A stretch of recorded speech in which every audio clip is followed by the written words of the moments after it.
धर्म बदला बिस्तर तक पहुंची, फिर हिला डाली ईरान की हुकूमत। ईरान में तबाही के पीछे निकली मोसाद की ये हसीना। इजराइल ने कैसे फंसाया ईरान के अफसर, बड़े नेता जिस हसीना के हुए दीवाने, वो निकली मोसाद की खुफिया एजेंट। ईरान का नाम लेकर पीएम मोदी से पहली बार सोनिया गांधी ने कर दी ऐसी मांग, पूरा देश हैरान। कौन है मोसाद की जासूस कैथरीन? ये कोई जेम्स बॉन्ड की फिल्म नहीं बल्कि हकीकत है। ईरान की राजधानी तेहरान से जो सच सामने आया है उसे सुनकर पूरी दुनिया को यकीन नहीं हो रहा है, लेकिन ये सच है।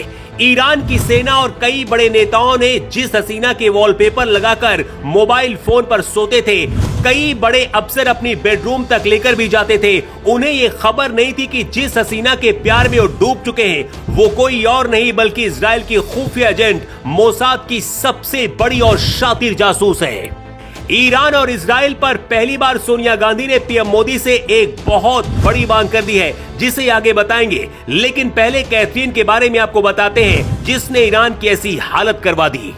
पिछले 2 साल से ईरान कुछ भी प्लान करता था उससे पहले खबर इजराइल तक पहुंच जाती थी, क्योंकि कैथरीन पेरेज ईरान की सरकार में बेडरूम तक पहुंच चुकी थी।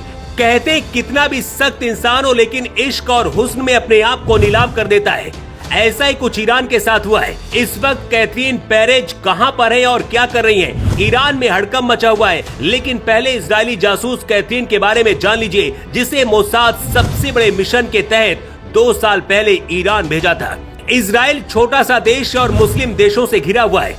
एक साथ इस वक्त भी 3 देशों से लड़ रहा है, फिलिस्तीन, ईरान और लेबनान। इजराइल अपने हर मिशन को पहले से ही टारगेट करता है। आज से 2 साल पहले इजराइल की खुफिया एजेंसी, जिसे दुनिया की सबसे खतरनाक और एडवांस एजेंसी माना जाता है, बताया जा रहा कि ईरान के अंदर कैथरीन पेरेज को 2 साल पहले भेजा था।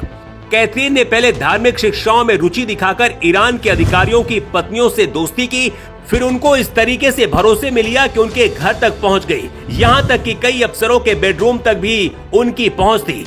जहां ईरान की सुरक्षा एजेंसियां सामान्य नागरिकों के मोबाइल फोन तक स्कैन करती हैं, वहीं कैथरीन घरों की तस्वीरें, सुरक्षा ठिकानों की लोकेशन और अन्य संवेदनशील जानकारियां मोसाद तक आसानी से भेज रही थी। ईरान पहुंचने के बाद कैथरीन पेरेज का सबसे बड़ा मिशन था ईरान की हर जानकारी को इजराइल तक पहुंचाना, और इसमें उनकी जान भी जा सकती थी। कैथरीन पेरेज ने सबसे पहले अपना धर्म बदला और शिया इस्लाम कबूल किया। इसके बाद ईरान के बड़े अफसरों के घरों तक पहुंच बना ली।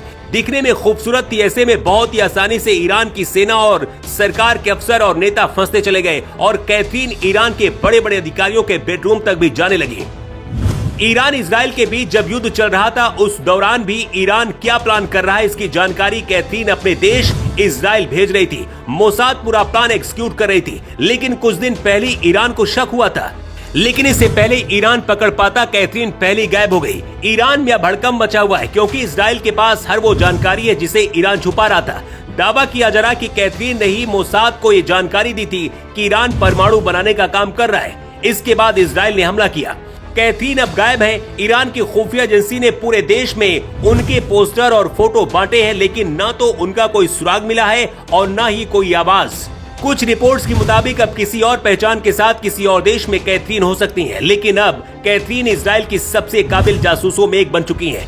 पाकिस्तान के अंदर मुस्लिम बनकर भारत के नेता अजीत डोभाल भी 7 साल तक रहे थे। उनकी चर्चा पूरी दुनिया में होती है, लेकिन अब कैथरीन ने जो किया है उसने पूरी दुनिया को हैरान कर दिया है, और शायद इसलिए मोसाद को दुनिया की सबसे ताकतवर और खतरनाक खुफिया एजेंसी भी कहा जाता है। ईरान और इजराइल के बीच जंग में अब सोनिया गांधी भी कूद पड़ी हैं। सोनिया गांधी ईरान का नाम लेकर पीएम मोदी से एक बहुत बड़ी डिमांड कर दी है। सोनिया गांधी ने ईरान का पक्ष लेते हुए कहा कि मोदी सरकार को ईरान का साथ देना चाहिए, अभी भी देर नहीं हुई है। ईरान हमेशा भारत का दोस्त रहा है। सोनिया गांधी ने इजराइल के खिलाफ बोला है और विरोध भी जताया है। मोदी क्या करेंगे ये तो पता नहीं, लेकिन सोनिया गांधी के इस बयान के बाद भारत में रहने वाले लोग ही सोनिया गांधी के खिलाफ मोर्चा खोल रहे हैं। सोशल मीडिया में भारत को इजराइल का साथ देने की मांग की जा रही है। सोनिया गांधी ने जो कहा उसे लेकर आपकी राय क्या है? कमेंट करके अपनी राय आप जरूर दें।